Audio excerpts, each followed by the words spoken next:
Imagine une coupole ouverte dans la nuit du désert. Le vent gratte les tôles, un faisceau d'étoiles tombe droit dans la fente et au bout d'un tube noir sur un écran phosphorescent, une ligne rouge se dédouble. Chaque décalage de cette raie lumineuse est une vitesse. Quelqu'un au chaud sous une lampe trace des points sur du papier millimétré. Vitesse en ordonnée, distance au centre de la galaxie en abscisse. La main s'arrête.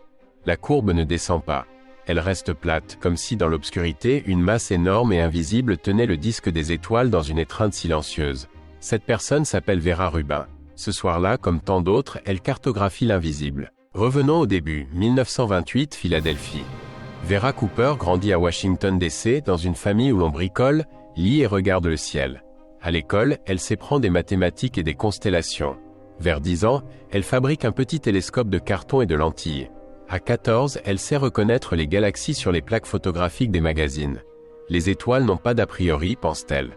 Les humains, si.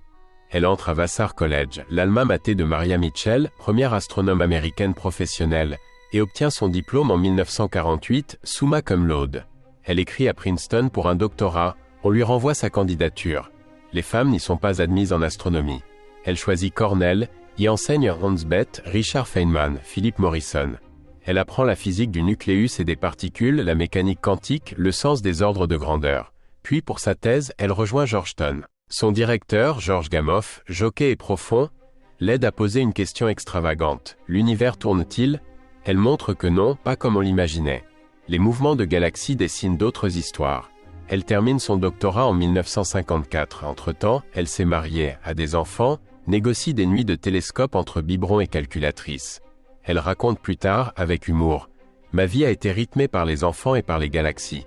On peut aimer les deux. » Les années 1960 l'amènent à la Carnegie Institution, Department of Terrestrial Magnetism à Washington. Elle y rencontre un instrument et un allié, Kent Ford, qui a mis au point un spectrographe à tube intensificateur d'images. Ce bricolage de génie rend les galaxies faibles plus parlantes. En amplifiant la lumière, il permet de mesurer des vitesses très loin dans les disques galactiques, là où la lueur se perd. Or, depuis longtemps, un soupçon colle à l'astronomie. Fritz Zwicky a proposé dans les années 1930 que des amas de galaxies cachent une masse d'Uncle matrice sombre. Horace Babcock a relevé en 1939 que la rotation de M31, Andromède, ne colle pas avec la seule masse des étoiles visibles. Beaucoup ont hoché la tête, puis sont passés à autre chose. Il faut des données irréfutables. Ça tombe bien, Rubin et Ford aiment les nuits longues. Fin 1960, début 1970, au Kitt Peak et ailleurs, ils alignent les spectres, corrigent les effets instrumentaux, enlèvent la rotation de la Terre et les caprices du ciel. Ils commencent par Andromède. Surprise, loin du bulbe central, là où la densité d'étoiles chute, la vitesse des étoiles et du gaz ne chute pas. La courbe reste plate. Comme si une aura massive entourait la galaxie. Ils passent à d'autres spirales, grandes, petites, lumineuses, plus ténues. La musique est la même. En 1978 à 1980, une série d'articles signés Rubin, Ford et Tonnard montrent pour des dizaines de galaxies que les courbes de rotation sont plates jusqu'aux limites observées. À ce stade, ce n'est plus une anomalie. C'est un patron universel. L'interprétation la plus sobre s'impose. Les galaxies baignent dans des halos de matière noire, de la masse qui n'émet pas de lumière, mais qui par sa gravité dicte les vitesses. Rubin n'a pas inventé l'expression matière noire, elle n'a pas travaillé en amas comme Zwicky, mais elle a fait la chose qui en science change l'époque. Accumuler des preuves propres jusqu'à ce que le monde n'ait plus de place pour l'ignorer. On discute, on propose des alternatives, des étoiles trop faibles, de la poussière, des lois de gravité modifiées, et l'on teste. Au fil des années, la matière noire gagne. L'antigravitationnelle, la lumière tordue par la masse, cosmologie de précision, onde acoustique du fond diffus, formation des grandes structures. Partout, ce composant invisible explique mieux ce qu'on voit. On débat encore de sa nature, WIMPS, action, autre chose, mais son empreinte est partout dans les données. Si l'on pèse l'univers aujourd'hui, environ 85% de la matière n'émet pas de lumière. Cette part-là, Rubin l'a rendue incontournable.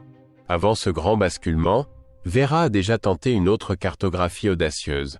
Avec Kent Ford et d'autres, elle publie dans les années 1970 des indices de mouvements cohérents de galaxies sur de très grandes distances, ce qu'on a appelé le Rubin-Ford Effect. Les décennies suivantes affineront et corrigeront ces premiers signaux à coups de catalogues plus vastes. Peu importe, on voit là sa manière de faire, oser, mesurer, revenir si les données disent autre chose. Elle s'intéresse aussi aux galaxies très riches en gaz, aux noyaux actifs, aux déformations des disques, à tout ce que la cinématique raconte quand on lui tend l'oreille assez longtemps. Il y a bien sûr la science, mais il y a aussi la vie dans les dômes. Vera ne se contente pas de pointer des télescopes, elle déplace des cordes invisibles. À l'observatoire du Mont Palomar, où les femmes ne sont admises que tardivement, elle repère l'absence de toilettes pour les observatrices. Solution pragmatique, on colle sur la porte un pictogramme improvisé de Women. Elle liste systématiquement le nom des femmes astronomes dans ses conférences, corrige avec douceur l'habitude de les oublier dans les génériques, encourage ses étudiantes à demander sans s'excuser du temps d'observation. À qui lui demandait son secret, elle répondait « Restez curieuse, restez têtue, travaillez honnêtement ». Elle en avait besoin.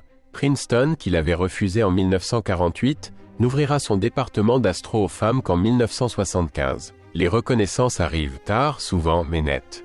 Élection à la National Academy of Sciences des États-Unis, National Medal of Science, début année 1990, Gold Medal de la Royal Astronomical Society 1996, première femme ainsi honorée depuis Caroline Herschel au XIXe siècle. Des astéroïdes portent son nom, une crête sur Mars aussi, et en 2019, le grand télescope synoptique du Chili, conçu pour cartographier le ciel encore et encore, est rebaptisé Vera C. Rubin Observatory. Hommage parfait, un instrument fait pour voir ce qui bouge dans l'obscurité. Portrait maintenant. Vera Rubin n'était pas une voix tonitruante, c'était une présence. Un ton calme, des phrases courtes, de l'humour, une discipline de fer. Dans ses carnets, des colonnes de chiffres écrits serrés, des incertitudes estimées sans tricher, des graphiques tracés à la règle et au rotring. Elle aimait parler de bons problèmes. Ceux dont on sait qu'ils résisteront, mais qui vous rendent meilleur. Elle racontait comment enfant, elle regardait depuis sa fenêtre les galaxies tourner et s'était demandé « Qu'est-ce qui tient tout cela ?» Elle passera sa vie à approcher cette question, mètre par mètre, courbe par courbe. Et parce que la vie n'est pas qu'un chevaux, elle rappelait aussi qu'on peut élever des enfants et élever des hypothèses. 4 enfants, tous scientifiques à leur manière. Des nuits d'observation troquées contre des matins d'école. Des anniversaires glissés entre 2 nights de télescope. Elle tenait à dire aux jeunes femmes et aux jeunes hommes qu'on a le droit de tenir ensemble des fidélités apparemment contradictoires. La famille et la recherche, la patience et l'ambition, la rigueur et la joie. Que prouve exactement une courbe de rotation plate? Imaginons, si la masse d'une galaxie se trouvait uniquement là où la lumière brille, la vitesse des étoiles devrait baisser avec la distance au centre, comme les planètes de notre système solaire. Plus on s'éloigne du Soleil, plus on ralentit. Or, dans les spirales, ça ne baisse pas. Cela signifie que la masse cumulée continue d'augmenter loin du disque lumineux, comme si un halo s'étendait bien au-delà des bras bleus. On peut raffiner l'argument, ajouter le gaz, la poussière, l'inclinaison, les erreurs. La conclusion reste.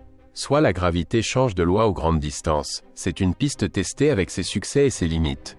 Soit il existe une matière non lumineuse, froide, qui tisse les puits gravitationnels où les galaxies prennent forme. Depuis Rubin, toutes les observations à large échelle, gravitational lensing, fond diffus cosmologique, AMA pointe vers cette seconde voie. C'est l'un des piliers de la cosmologie moderne. Dans les couloirs, tout cela ne se raconte pas en proclamation mais en café. Vera écoute plus qu'elle ne parle. Elle a cette phrase simple qu'on cite encore, « Il y a tellement de belles choses à comprendre ». Elle refuse l'idée cynique d'un monde scientifique ingrat. Elle préfère remercier celles et ceux qui l'ont aidée. Techniciens, aides d'observation, jeunes doctorants qui alignent des heures au spectro. Elle aime les données. Elle aime encore plus les jeunes qui les apprivoisent. Vera Rubin s'éteint le 25 décembre 2016 à 88 ans. Les journaux rappellent son rôle central dans la matière noire. Les réseaux ressortent les photos de son sourire dans la pénombre d'un dôme. On redécouvre ses articles, sa prose nette, ses colères discrètes face au crédit mal attribué. Ses gestes très concrets pour que d'autres passent. Elle n'a pas reçu le Nobel. Elle a reçu quelque chose de plus vaste. Un concept devenu outil que des millions de gens, programmeurs, analystes, cosmologues amateurs, manipulent désormais sans s'en rendre compte. Chaque fois qu'un simulateur de formation de galaxies affiche un filament de matière noire, chaque fois qu'un catalogue de lentilles révise la carte de la masse, on entend, comme un bruit de fond, le crissement d'une pointe sèche sur du papier. Vitesse, rayon, point. Alors, si tu te demandes ce que cela fait de cartographier l'invisible, pense à la patience d'un sondeur en mer qui jette sa ligne, la remonte, la jette encore, et qui, à la fin, dessine un relief sans l'avoir jamais vu. Vera Rubin a fait cela pour les galaxies. Elle a transformé un soupçon en paysage. Elle a montré que l'univers n'est pas seulement ce qui étincelle, mais aussi ce qui tient. Et elle a rappelé par sa manière d'être, qu'une découverte ne vaut que si elle ouvre la porte assez grand pour que d'autres entrent, sans qu'on ait besoin d'y coller un pictogramme en vitesse. Si cette traversée t'a éclairé, abonne-toi à Destins épiques et active la cloche. D'autres vies t'attendent, où une mesure patiente bouleverse une théorie élégante, où un instrument bien pensé change la république des idées. Et toi, dis-moi en commentaire, où, dans ta propre carte du monde, s'entassent les zones grises, et quelle courbe vas-tu tracer pour commencer à les révéler ?